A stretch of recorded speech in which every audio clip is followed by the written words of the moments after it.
Okay, so you've started your band. You have a set list together, and now the question becomes, how do we book a show? Today we're going to discuss how to get your first shows together and the advantages of booking it yourself versus waiting around for a promoter. So let's get into all that and more. Welcome to Punk Rock 101. What's good, y'all? Welcome to episode number 2 of Punk Rock 101. If you're new here, my name is AJ, and my musical project is called Shakeout. This channel is about punk rock music and punk rock advice. This is where I share not only my music, but my experiences over the past 18 years of playing in bands, touring the country, running a venue, and so much more in an effort to help you on your musical journey. If that sounds like something you're interested in, please subscribe to the channel because these videos are weekly, and if you could also throw a like on this video, it really helps out smaller creators like me. So last week we discussed starting your first band, and I got a little bit into how to get involved in your local music scene. If you missed that video and want to check that out before you watch this one, I'll leave a link to that in the description. Today we're going to talk about booking your first shows and why I honestly believe that doing it yourself at first is the better option. And if you stick around to the end, I'm going to go into what you should expect when booking bigger shows and how you can leverage what you've done to get even bigger opportunities. So let's start from the top. What is DIY music? As a lot of you already know, DIY stands for do it yourself. And in the music world, especially in punk and other underground genres, we often refer to the community as the DIY music community. And one of the best parts about this community is that anyone can get involved. It's all about just starting with your own journey and building something from the ground up. I personally started booking my own shows back in 2006 when I was in middle school. At the time, I was really inspired by some dudes in my area that were a little bit older than me that were running the Yonkers Underground, which was kind of like a collective of musicians in our area at the time. I saw what they were doing and I was like, I could book a show too, right? Since then, I've booked literally hundreds of shows in my area wherever I could. My school, community centers, boys and girls rec league clubs, backyards, bars, basements, and a bunch of other places. I even actually opened up my own DIY music venue in like a warehouse space that I rented out for a year. So the point is, yeah, I've been doing this for a long time. It's not just something I'm here preaching to y'all. So let's talk about a few things you might want to consider before you start booking your own shows, including where it's going to be held, who's going to play with you, and details to keep in mind to make sure everything runs smoothly the day of. So let's start with the venue. Honestly, I've found that if you own a PA system or somebody does where you could just run some vocal mics through it, the actual venue itself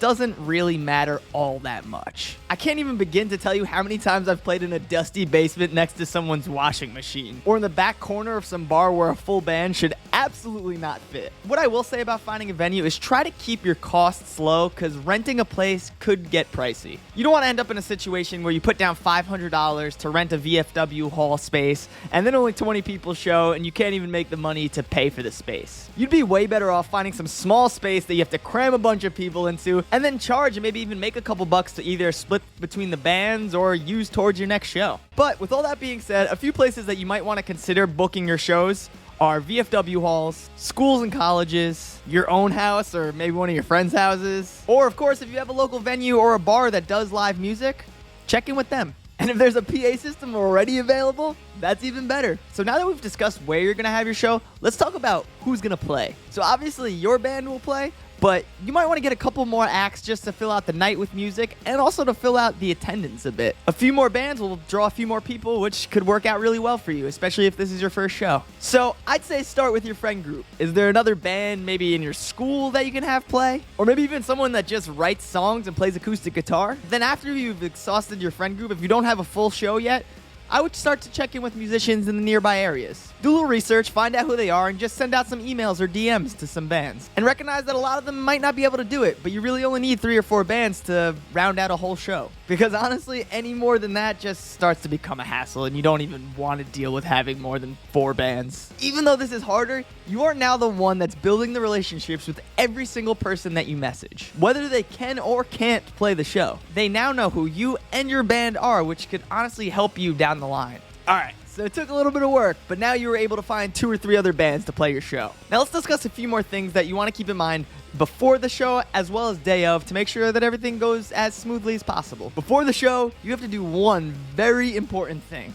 Promote it. If no one knows it's happening, they will not come. So make sure that you have some kind of flyer for your show. Use Photoshop, Canva, or even your phone and just make a flyer that has all the information on it. Make sure to include the band's names, what time the show starts, how much it's going to cost at the door to get in, and whatever else you think that people should know before they get to the show. And then get that flyer out to as many people as possible. Post it on social media, have your friends share it, hang it in your school or near the venue, text it out to your friend group, whatever it takes. And make sure to announce the show a few weeks before it actually happens so that people can plan accordingly. Usually I like to announce shows about a month before just to give some good lead up time. And remember that posting about the show consistently over those couple weeks is what's going to get more eyeballs on it. Don't think that you can post a flyer one time and then people are going to know about it and they're going to come, because they won't.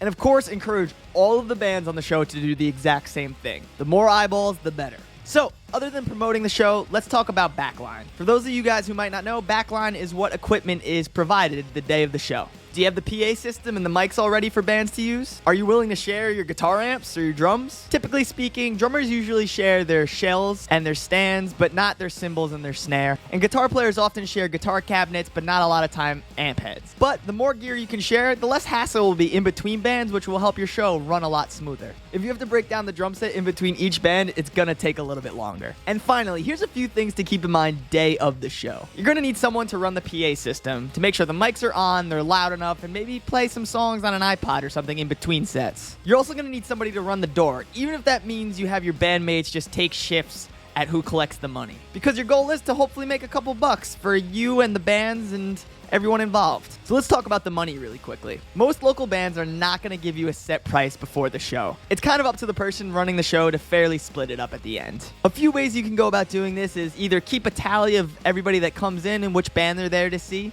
so you know how many people were there to see each band. Or you can do a straight even split between all the bands, or just realistically splitting it up how you think it's fair based on what was done. I'll probably make a longer video about this exact topic at some point, but honestly, the biggest tip I can give you about dealing with the money is to just be completely transparent. If you have costs to cover, like maybe you had to pay a rental or you had to pay someone to run the sound or something like that, make sure you let the people in the other bands know that. Lying about money is just never worth it and just completely kills relationships and trust.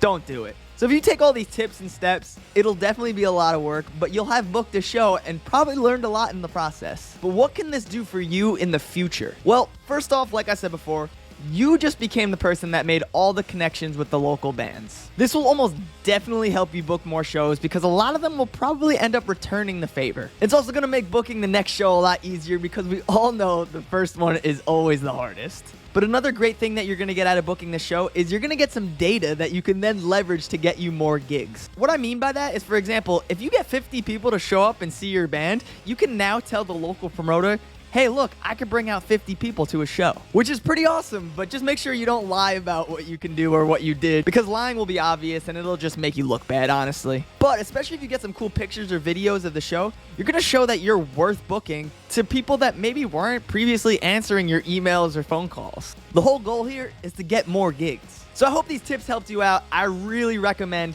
not waiting for anyone and just booking your own shows in the beginning. It will be the biggest reason that you get a lot of opportunities in the future. Trust me, I am speaking from experience. I've been doing this for years and years and years now, and it's been the biggest reasons that I've landed gigs playing guitar for a certain band on tour, or getting the opening spot on a show that I really want to play. Because I usually made connections with these people by booking them first. Hope this episode was helpful. Would love to hear your thoughts down below in the comments. Have you done this before? Is there anything I missed? Do you have any questions for me? Once again, if you could please like this video and subscribe to the channel, it really does help out small creators like me. Cheers, y'all. I'll see you next week.